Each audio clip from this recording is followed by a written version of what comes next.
they took the game off television. In the third quarter, early. Like, that's how bad a beatdown this was. Dave, Brock Purdy made his first career start, dominated the Bucs. Are you fully confident in the Niners and Brock Purdy? Absolutely. I needed to see one game where he was game planned for, he did his own game planning, and see how he would handle it. And really, I just wanted him to not muck it up. And he did way more than that. I mean, the yardage numbers aren't gaudy, but if you watched, he was in total command of that offense. Like, he's so confident. I talked about Justin Herbert's mobility in the pocket. The way that he was creating throwing windows, getting away from pressure, doing it all very confidently, it really impressed me. And I know, the Bucs are depleted on defense, but Todd Bowles has still been calling NFL defenses for a long time, and they got talent over there. To hang up 35 on those guys in your first true NFL start, yeah. And I think, no offense to your guy, Jimmy, I told you this yesterday, but, there's more of a downfield element of this offense. He took 2 shots down the field, 27 and 34 yards. Brandon Ayuk only caught 2 passes, but he had 57 yards. You say what you want about how good the Niners are. They're not an overly vertical team. So if Purdy can confidently lead this offense in addition to making them a little bit more vertically scary, that's really impressive. Jory, where do you stand? How confident? Are you fully confident? Because I know before the game you had your doubts. You're fully confident in the Niners with Brock Purdy. I had my doubts. I said, let me see what Brock Purdy does in a game, like Dave said, that he prepares for fully and a defense prepares for him. I reserve the right to want to see something before I have an opinion about it. Yeah, and Acho. That's what I did. And they're right. I mean, congrats to Brock Purdy. That was bleeping impressive. I don't know if we're actually giving Brock Purdy as much credit as we need to. We were tripping over ourselves to praise Baker Mayfield for what happened on Thursday night, which was impressive. But this is a rookie quarterback, the last pick in the draft. He was drafted, though. He was drafted. He was drafted. But, are we contextualizing this enough properly? That was an ass-kicking. And they prepared for him. He was so impressive. He was so decisive. He was moving around in the pocket, making plays, fully confident. I mean, yes, everything around him is great, but you could still very easily mess that up. For sure. And we've seen backup quarterbacks come in moments like last week and win games and be able to pull things off and not make mistakes. But to come out and not just game manage, but to be as impressive as he was, I was not familiar with your game. My apologies. Brock Purdy was very, very, very impressive, and he deserves all of the credit, really, for what happened yesterday, because even though he has talent all around him, he is a baby in this league. He is a rookie 7th-round pick. That's crazy. Give him his flowers. That is an insane thing to be able to do. So, no, you no longer question how far the Niners can go. No, you're good. You've seen enough. I've seen enough. Well, let me ask you this. Let's talk a little nuances of the game of football. How much tape did you have to watch on a player? How many weeks of tape did you have to watch on them play before you felt like you knew their tendencies? Probably 2. 2 weeks. Yeah, probably 2. The Bucs only had 1 week on Purdy. What I mean to say that is Brock Purdy balled yesterday. It wasn't even a full game, too, that they had to prepare for. Correct. Right. Are you fully confident in the Niners with Brock Purdy, knowing, though the Bucs did prepare, you know as well as I do of people that had to prepare, did the Bucs really get a good enough look? Is Brock Purdy that good? Is he somewhere in between? Is he not that good? How confident are you in Purdy and the Niners? Yeah, I'm very confident in Purdy and the Niners simply because of Kyle Shanahan. Overall, just as a coach, he has the whole entire team fully prepared. Everyone bought in terms of what they need to do. The defense, they obviously been lights out all year. But also, he was able to prepare Purdy to be in that situation.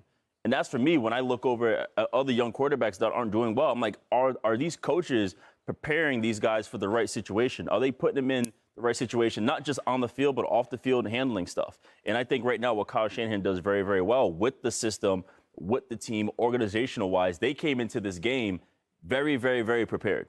And everything that Purdy did, he bought in and he got it done. Sure, but how much harder will it get for Purdy? You know as well as I, let's contextualize this. It will, yeah. Brock Purdy, he might be a guy who, when he scrambles, he's going to step up into the pocket. Russell Wilson, if you ever blitz him, he was always going to spin back to his right. There comes a point in time where linebackers, defensive backs, they know your tendencies. Is it going to get harder for Purdy, or will it actually get easier because he's going to have more experience? Well, one, it doesn't get more difficult, I think, than being Mr. Irrelevant in your first start versus, probably a playoff team in the Bucs and Tom Brady. But again, like I mentioned, though, he does have Kyle Shanahan who will have him ready for those situations. And so, yeah, you have to see it live in action, but it's going to be discussed. That's the beauty of having film on this offense for the entire year and him actually sitting there watching, taking mental reps. Because, again, he doesn't go in there without taking mental reps, not knowing what to do. They got a short week, but Joy, I want to come to you for this. The greatest of all time, Jerry Rice, chimed in during the game. Remember, Jerry Rice, 49ers legend. He chimed in after Deebo Samuel got hurt, carted off the football field on what I believe was some sort of more so designed run. Correct me if I'm wrong, Colvin. I know you're a big 49ers fan. Deebo Samuel gets hurt during the game, and Jerry Rice takes to social media and says, look, please stop running our skill players up the middle. Trey Lance, Jimmy Garoppolo, Deebo Samuel, all hurt. Joy, do you have an issue with how Kyle Shanahan utilizes his skill players? Clearly, we saw Trey Lance week 2, now Deebo Samuel now. This is a very interesting conversation because the Niners, I believe, I don't have the number in front of me, but they are like at the top of the league with injuries. Like they always have guys missing time. So it's not that outlandish of a statement by Jerry Rice. There's actual statistics to back up what he's saying.